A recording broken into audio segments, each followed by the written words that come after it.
I'm Tally, this is Farrell, and we are bored of it.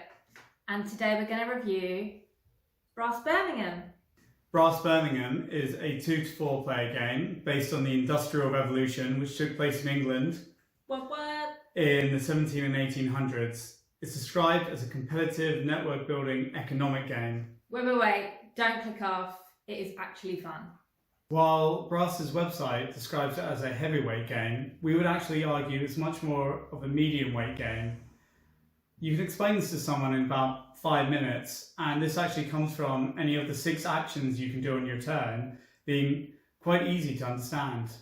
The difficulty comes in the ways in which you can access resources, where you can get them from, and under what conditions. And it's a game where perfectly planned moves can quickly turn into you scratching your head and having to rethink under pressure. Alright, so I'm going to play an Ironworks on Dudley. You can't do that. You're not connected to any coal. Ah!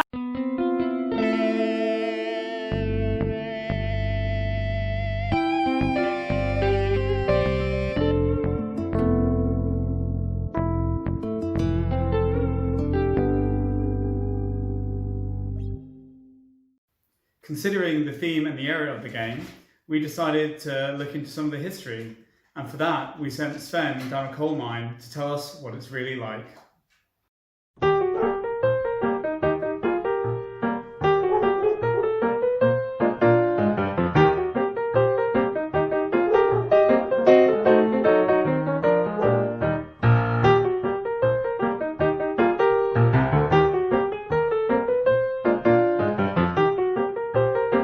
The majority of the game will be spent either placing link tiles or placing industry tiles and then attempting to flip those industry tiles.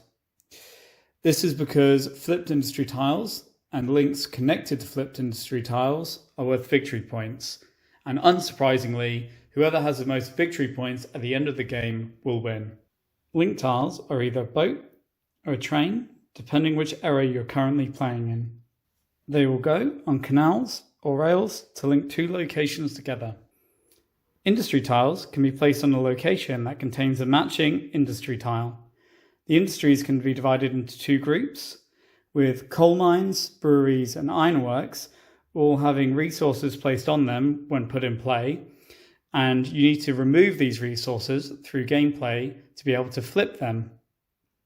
Like so, where with cotton mills, manufacturing plants and potteries, these you need to use the sell action to flip, and this will often require a connection to a marketplace that has a tile for what you're trying to sell and access to beer, as many of these tiles have this beer icon that shows that you need to consume beer to sell that item.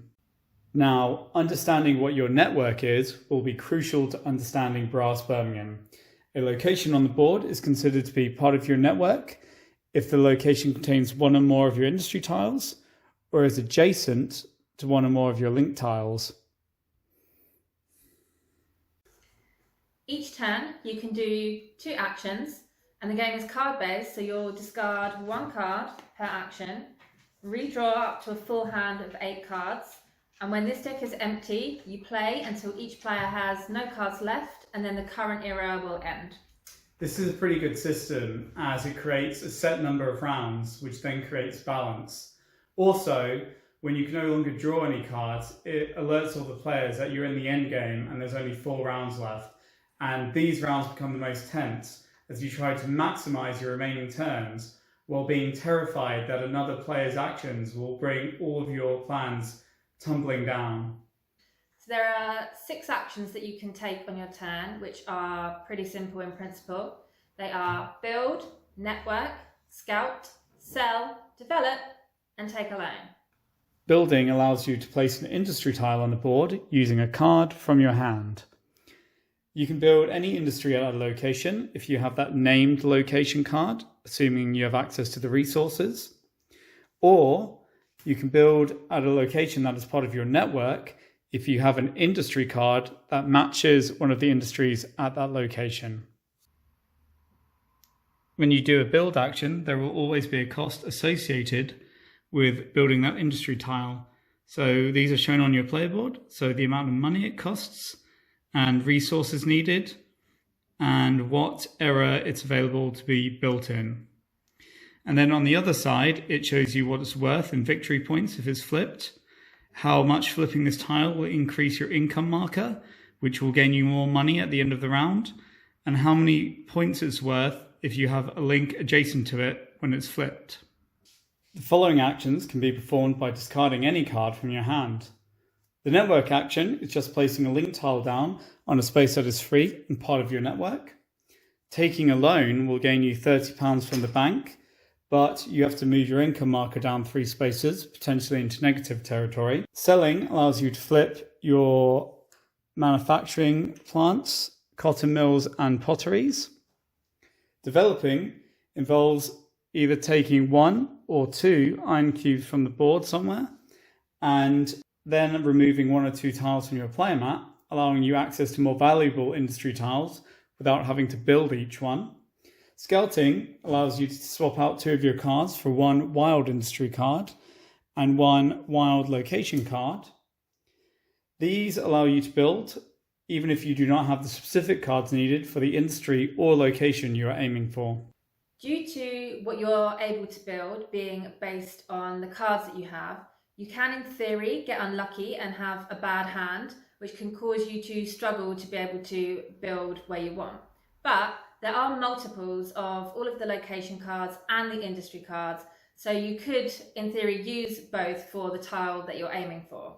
So this has never really been an issue for us, and we've never felt like the luck of the card drawing has affected the gameplay in any way. You also have the scout action, so you can never really complain about being unlucky. The turn order is based on how much was spent by each player in the previous round, with the player that spent the least going first and the player that spent the most going last.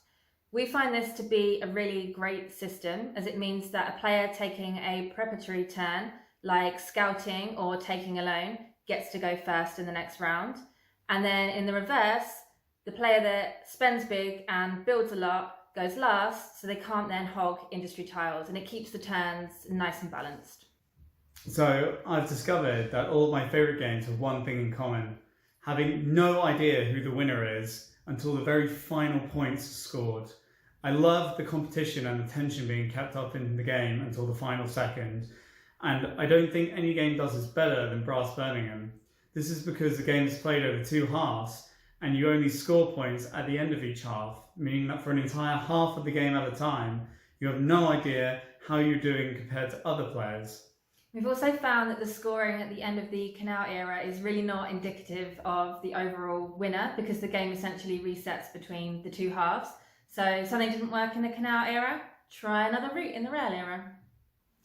One nice thing that the game does is link the number of players to which cards are available. So for example, in a 2-player game, the green and blue locations are not available in the deck. So it forces players to fight it out at the bottom of the board. So it ensures that competition still exists.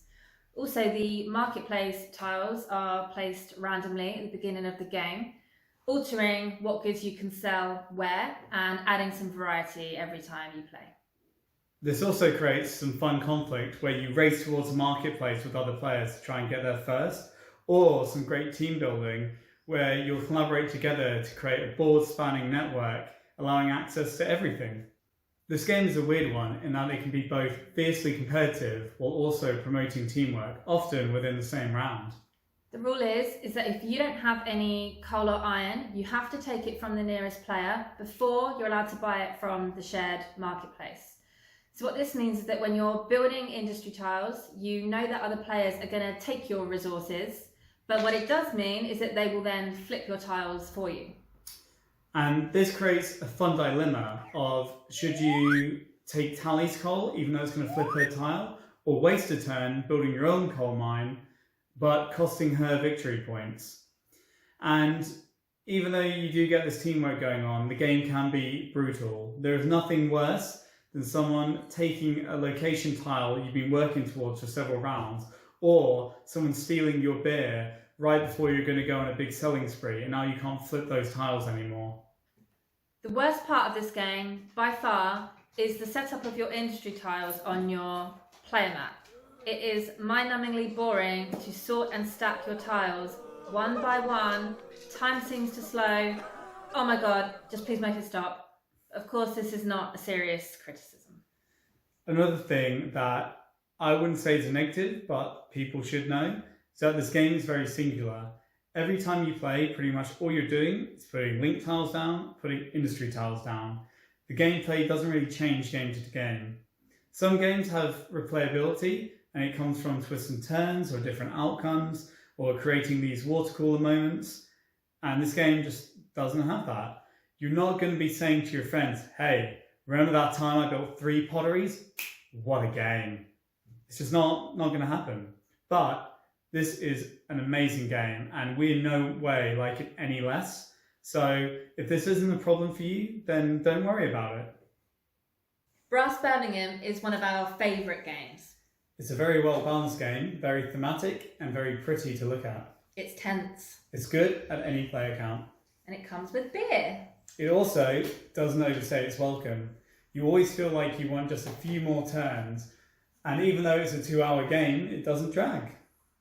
It somehow managed to make what is a quite dry theme fun. It's a definite recommendation from us. Go and get it. Let us know what you think about Brass Birmingham in the comments down below, and we'd love it if you would give this video a like and subscribe to our channel.